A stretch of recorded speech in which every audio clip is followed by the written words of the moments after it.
29 બાર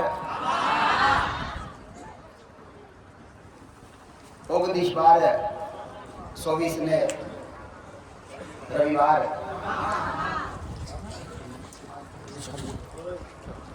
મારો સમય 11 પછી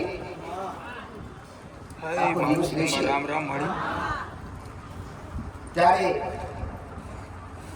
આ સ્ટેજ પર સવારથી 100 સુધી દરેકના દર્શન ચાલુ રહેશે.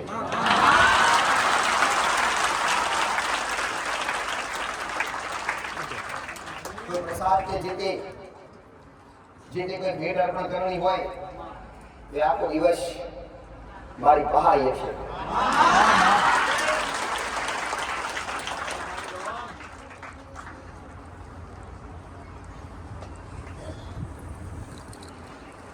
કોઈ નવા વ્યક્તિ એને અનુભવ ના હોય તો આજુબાજુ પડેશું એને અનુભવ અનેકો છે. કોઈ જૂના વ્યક્તિ હોય, આ જૂના દર્શનાર્થી જૂના ભાવિક હોય અને પરિસ્થિતિના કારણે કદાચ થોડા દૂર થયા હોય ને તો ફરીથી ઢુકડા આવશે ને તો રૂપાલ ચોકડીના દરવાજા ખુલ્લા છે.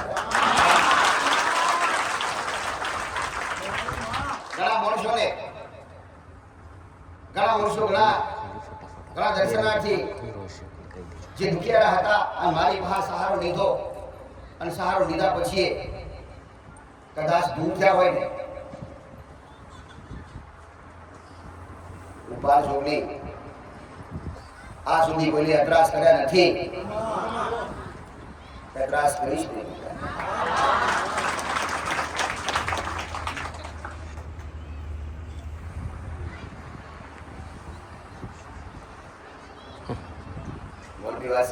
રામ રામ મળી ભલે રહો. બોલો રૂપાલ જોગણી માત કી જય. યા દેવી સર્વભૂતેષુ શક્તિ રૂપેણ સંસ્થિતા. હે જગદંબા, તારા ચરણોની અંદર આજે આ તારા વરુડા વારંવાર વંદન કરી અને એક સ્તુતિના રૂપમાં ખાલી બે શબ્દ કહું. સર્વે મંગલ માંગલ્યે શિવે સર્વાર્થ સાધિકે શરણ્યે ત્ર્યંબકે ગૌરી નારાયણી નમોસ્તુતે. હે જગદંબા, તારા ચરણોની અંદર આ સર્વે વાલુડાવતી હું વંદના કરું છું. આજે માં ભગવતી જોગણી માતા, હું તો ધન્ય કહું છું એની વસ્તીને કે એની ભક્તિથી જોગણી માતાનું પ્રાગટ્ય 2014 ની અંદર અને એને આજે 11મો જન્મ દિવસ 29 ડિસેમ્બર 2024 ના દિવસે આવી રહ્યો ત્યારે હે માં તારા ભક્ત ગણો ખંડની એને એ દિવસને એક ઓ અનેરો દિવસ બનાવશે. હે ભગવતી, આશીર્વાદ આપજે સર્વને. કે માં વારંવાર કહે છે કે આ નાની એવી બાગુડી હે જોગણીનું રૂપ એવી ઠબુડીમાં આપણે લાડતી કહીએ ઠબુડીમાં સ્વરૂપ નાનું છે પણ કામ મોટા છે.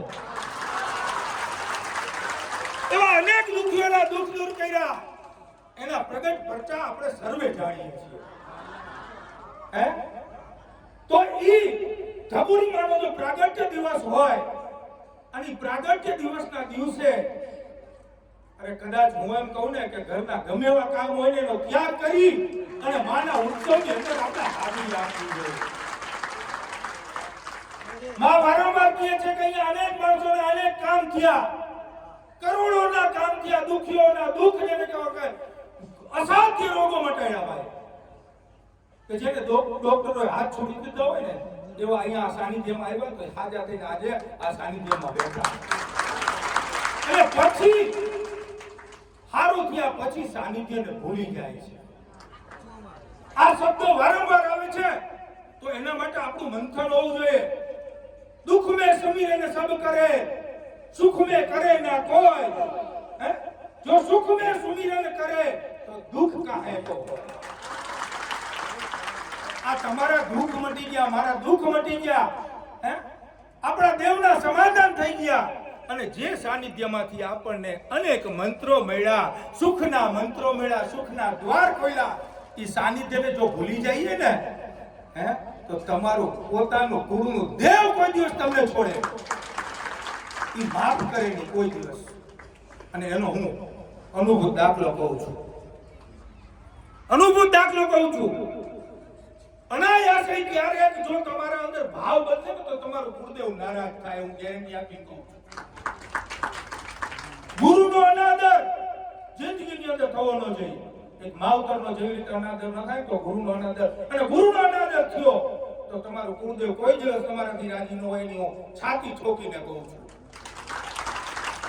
તો આ 29 ડિસેમ્બરના દિવસે માં ઢબુડી માના આવા અનેક કામો તો આપણે બધાએ જોયા.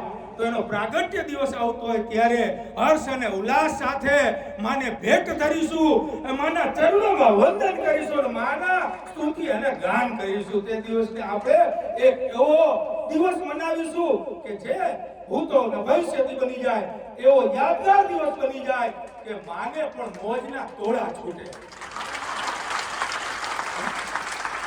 હંમેશા માતો દીકરાઓ ઉપર લાડથી અને પ્રેમથી આશીર્વાદ વર્તાવતી હોય છે, પણ ક્યારેક ક્યારેક દીકરો દિશા ભટકી જાય ને તોય તમે બે શબ્દો કાલાવાલા કરીને વર્ષમાં એક વખત આવો દિવસ આવતો હોય, તે દિવસે જો માને કાલાવાલા કરી લેવામાં આવે ને તો માં 100% તમને માફ કરતી.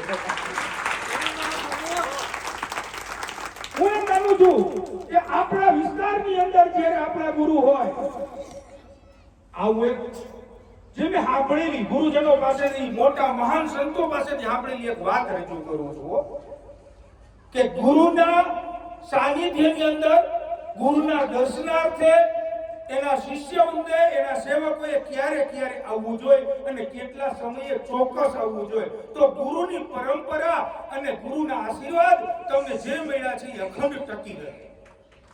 એની એક ચોક્કસ નિયમો છે. જો તમારા જ પ્રાંતમાં હોય તમારા ગુરુ અને તમારા ગામમાં જ હોય તો ચોક્કસ તમારે એક અઠવાડિયે તો ગુરુના દર્શન કરવા જ જોઈએ.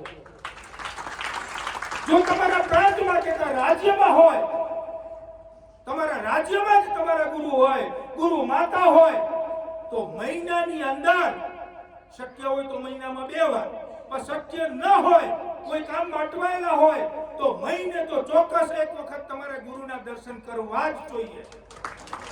તો ગુરુના મળેલા તમને આશીર્વાદ ચોક્કસ જળવાઈ રહે. અને જ્યારે હવે વાત કરીએ કે રાજ્યની બહાર બીજા ત્રીજા રાજ્ય, 3 રાજ્ય ઓળંગીને તમારે જવાનું હોય તો ગુરુ પરંપરાનો નિયમ કહે છે કે વર્ષમાં 2 વખત ચોક્કસ તમારે ગુરુના દર્શન કરવા માટે આવવું જ પડે અને આવવું જ પડે. એક ગુરુ પૂર્ણિમા છે અને બીજો જે તે જગ્યાનો પાટોત્સવ હોય, જે તે જગ્યાનો પ્રાગટ્ય દિવસ હોય. આ 2 દિવસ તો ગુરુ અને શિષ્ય, ગુરુ અને સેવકનો નાતો અખંડ હોય છે અને અખંડ રાખવા માટે તમારે ચોક્કસ વર્ષમાં 2 વખત તો આવવું જ પડે.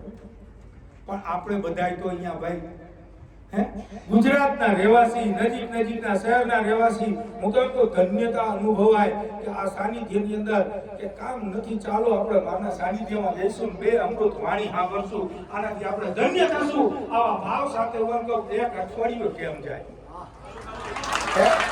દર રવિવારે આપણી હાજરી હોવી જોઈએ. શક્ય છે ક્યારેક કોઈ વિઘ્ન આવી જાય, ક્યાંક જવાનું થાય, પણ હું એમ માનું છું એક અઠવાડિયું ન હોય તો 15 દિવસે તો ચોક્કસ આવી શકીએ ને આવવું જ જોઈએ. હું એમ કહું છું.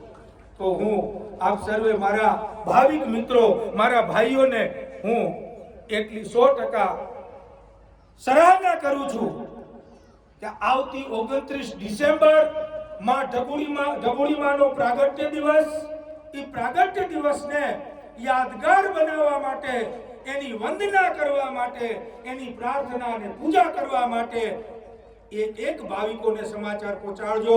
કદાચ અહીંયા બેઠા છે એટલા સાંભળે છે, પણ તમારા ગામમાં હોય, તમારા વિસ્તારમાં હોય, તમારા શહેરમાં હોય, જેટલા ભાવિકો હોય એટલા ભાવિકોને માં જગદંબાનો આ મેસેજ તમે પહોંચાડશો એવી હું આપ સર્વને વિનંતી કરું છું. બોલો ઢબુડી માત કી જય.